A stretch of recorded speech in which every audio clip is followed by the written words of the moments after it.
For starters, they say getting a bathroom break would be nice, but the jury did find the defendant, Marion Williams, guilty of all 7 counts. This river cannot take any more water. This place is down to the 2x4s and the cinder blocks. That's all that's left around here. This boat has sat in the median on Lucerne Parkway since Ian passed. If they did find a gun, the FBI and police are not saying. We do know that a notebook was found with Brian's belongings. Some homes are somehow still standing. Others are just decimated. Just look at this pile of debris along the side of the road. Built in 1906, this place is nationally recognized for its historic value.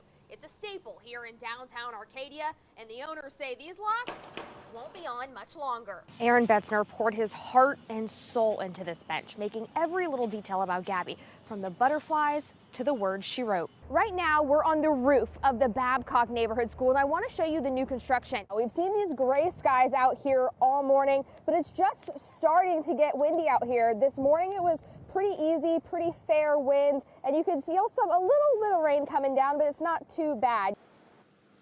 Well, the streets are cleaned up pretty much, but the homes, they're still a wreck. Much different story than what we're looking on the actual roads. For many, it's a reminder of what the tornado did this time last year, but the wreckage we're looking at now actually is attributed to Ian. Silence fills the streets of Century 21. The roads empty. Not a soul in sight until a biker rides by. Since the storm, it's deserted in here. Joe DiGiovanni rides his bike around here 4 or 5 times a week, seeing life stopped in a single moment. It's just like a bad omen, bad luck. I mean, the tornado, you clean up after that, and then boom, Ian hits, and I don't know what the windup is going to be, because most of these homes in here look like they're not really repairable. Since the hurricane, I ride through here 3-4 times, at least 3-4 times a week. The most you see is somebody just carrying some stuff out and putting it in the trunk of their car and going. One of those somebodies is Kathleen Mitchell. Yes, we were here for the tornado. It sounded like a freight train, and the bedroom I was in was under the carport at the time, and then all of a sudden it was bright white because the carport was gone. Michelle Carno was visiting her mom here in Southwest Florida a year ago today, when the tornado gave this community its first glimpse at disaster. I thought, by now, all the tornado damage would be repaired and I'd have my beautiful home again in a community I loved. And instead, it's all gone.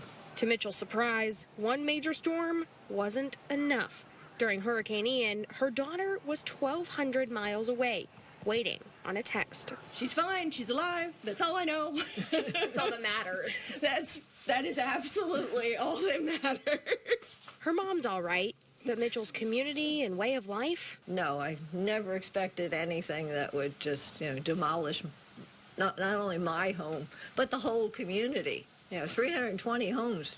Just unlivable. June 19th is the date when everyone has to be gone, and you either turn your title over to the landowners or, somebody's got to remove your house.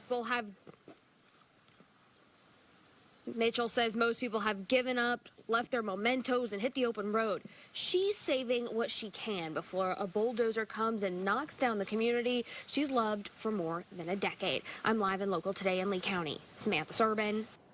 Peter Kelly, it was a DCF worker who actually came to check on the boy and found him in the shed. That's when she called 911. You can see this shed still here behind me. Police had to forcibly open the locks to get the boy out. I can't believe that anyone could do a thing like that. That poor little boy. I mean, God love him, that poor little boy. Just 14 years old and cramped into a 6x10 shed for hours on end. Friday afternoon, Arcadia police officers walked into a scene from a movie. It was very warm in there. There was no heaters, no electricity, nowhere to use the restroom, no power, no nothing. By nature, we are social beings. And to be socially isolated, locked in a small building by yourself, potentially damages the mental health, physical health, and as well as the cognitive development of a person. The child told police he was repeatedly locked in that prison by his dad and dad's girlfriend with just enough to survive. Clearly, you go in there and we see empty soup cans, chips, cakes, donut wrappers, just what he would eat during the time that he was in there. With talking to the victim, he explained to us, he's like, hey, did you see that bottle of water that was in there?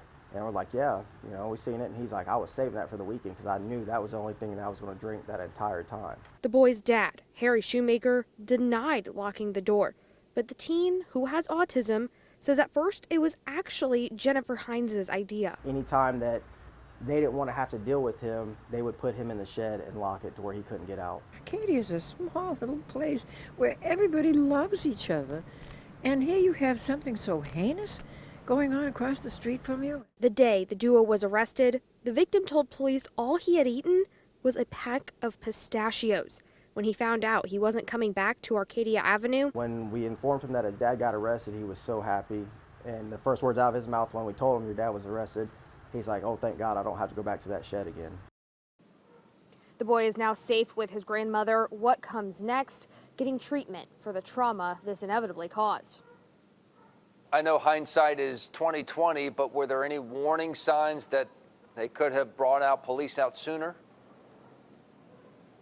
Peter, police say there was one complaint made previously by the grandmother. A patrol officer came to check it out, but didn't find anything to match up with the allegations. Now, I also talked with a counselor today who says one big red flag here is that the dad tried to pull the 14-year-old out of school the morning that the DCF worker found him in the shed. The counselor says if someone at school were to see that he was missing or notice that he wasn't coming back, that would be a major red flag. And that's when the questions need to start. The community needs to be involved when it comes to the special needs folks in their community and ask questions. The counselor says it goes back to that saying, if you see something suspicious, say something before it's too late. I'm live in Arcadia. Samantha Serbin, NBC2.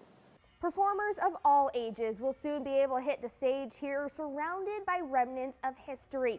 But first, Team Arcadia has to get rid of all of these antiques, taking up the Opera House Gallery. Up the steps on West Oak Street, a story house sits without a single performer. Anybody who comes here, you look up and see what it once was. The Herd Opera House, a performance playhouse built in 1906, used to be hustling and bustling with actors getting ready for curtain call. There's some costumes in here. Then this will also be more prop space. Artists gave their final bow on this stage in the 60s. Team Arcadia is working to bring new artists in, restoring this historic building downtown to its original glory. Just somewhere where everyone, when they walk by, they feel invested in it and that it's a center for the arts. Not only will it host the original stage, ticket booth, and gallery, it'll be home to new studios with books, yoga, pottery, and for Chrissy Constantino, music. This town needs a performance venue, and we've had one all along, so we just got to clean it up. But before all that happens, there's a lot of work to do. Fortunately, most of the windows are intact. They just covered them up and left them alone, which is very, very rare when you're doing a restoration. Team Arcadia is working with the state, volunteers, and the community as a whole to turn this place from drab to fab.